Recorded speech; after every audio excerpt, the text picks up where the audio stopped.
성령님은 우리의 길을 인도하십니다. 어떻게 인도를 받아야 하는지는 성령님께서 다양한 방법으로 길을 인도하시기 때문에 우리는 성령님께 민감해야 합니다. 바울 전도팀은 1차 선교지에 방문하여서 그들에게 양육하고 또 새로운 선교지를 향하여서 가고자 합니다. 그들은 아시아로 가고자 계획을 세웁니다. 6절, 7절 말씀 봅니다.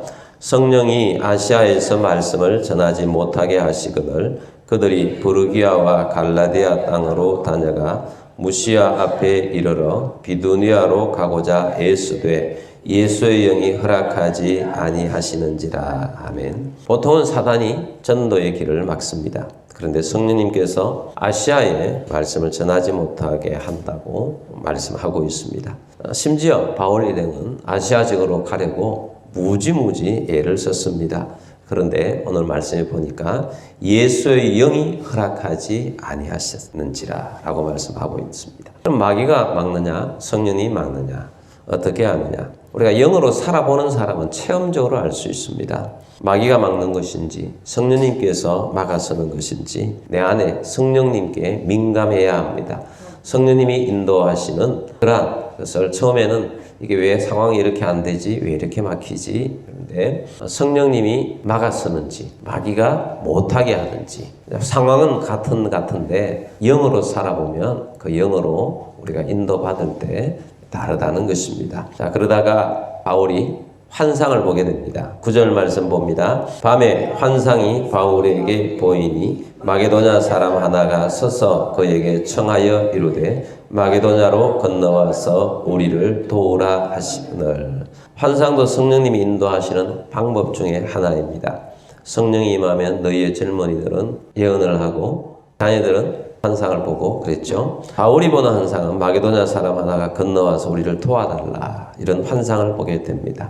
환상을 봤을 때 10절 말씀 봅니다. 바울이 그 환상을 보았을 때 우리가 곧 마게도냐로 떠나기를 힘쓰니 이는 하나님이 저 사람에게 복음을 전하라고 우리를 부르신 줄로 인정함이러라. 아멘. 바울이 그 환상을 보았을 때 우리가 곧 마게도냐로 떠나기를 힘쓰니 주님의 인도가 분명하면 곧입니다. 곧 떠나기를 힘썼다. 곧 따라야 합니다. 주님께서 마게도냐로 가라고 하시는구나. 마게도냐가 우리의 사명지다. 지체하지 않고 순종하는 것입니다.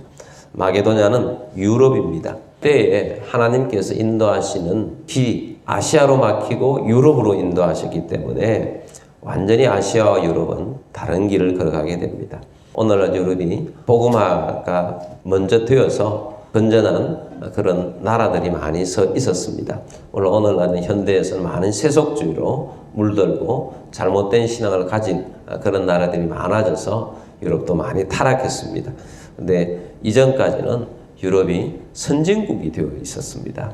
이런 모든 것들이 이 바울이 유럽으로 먼저 전했기 때문입니다. 자, 바울 전도팀은 마게도냐의 첫 성이었던 빌립보로 가게 됩니다. 13절 말씀 봅니다. 안식일에 우리가 기도할 곳이 있을까 하여 문밖 강가에 나가 거기 앉아서 모인 여자들에게 말하는데. 아멘. 빌립보 지역은 유대인 회당이 없었던 것 같습니다. 그러나 회당이 없어도 몇 사람이 모여서 기도하는 곳이 있는가 하고 그것을 찾고자 했습니다. 그런데 강가에 여인들이 모여서 몇몇 여인들이 모여서 기도한다는 소식을 알고 되었습니다. 그래서 그곳에 가서 복음을 전하게 됩니다.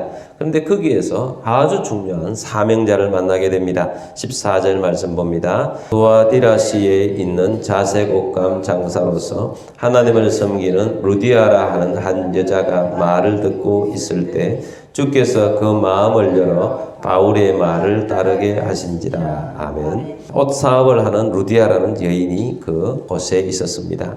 이 여인이 말씀을 듣는 중에 바울의 말씀을 하나님의 음성으로 듣게 됩니다. 주님께서 마음을 열게 하셔서 이 여인이 사명자가 된 것입니다. 주께서 그 마음을 열어 바울의 말을 따르게 하신지라. 바울의 말을 따르게 되었다는 것입니다. 루디아라는 이 여성 사업가가 빌립보 교회의 기초가 됩니다.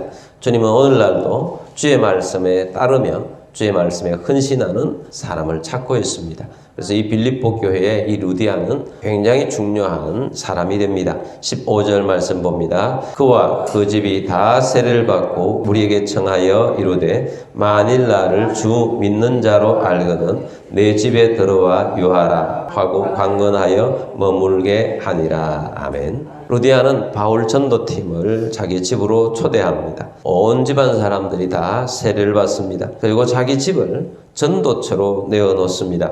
빌립보 교회가 루디아 집에서 시작하게 됩니다. 얼마나 놀라운 헌신입니까? 주께서 주신 은혜의 말씀에 감동을 받은 이 루디아는 사명자였습니다. 교회의 기초를 이루었던 것입니다. 자기 집을 내어놓았습니다. 집을 통하여서 주님의 교회가 세워지게 된 것입니다. 사실은 우리가 늘 배우지 않습니까? 내게 있는 주권은 다 누구에게 있습니까? 하나님께 있습니다. 이 루디아는 헌신하여서 하나님께 내어놓은 것입니다. 사실 셀도 자기 집에서 사람들을 초대하고 구원을 하게 하는 그러한 것이 셀입니다. 그래서 빌립보 교회의 기초가 되었듯이 우리가 주님 나라에 헌신하며 주님 뜻을 이루어가는 주의 백성이 되기를 주의 이름으로 축복합니다.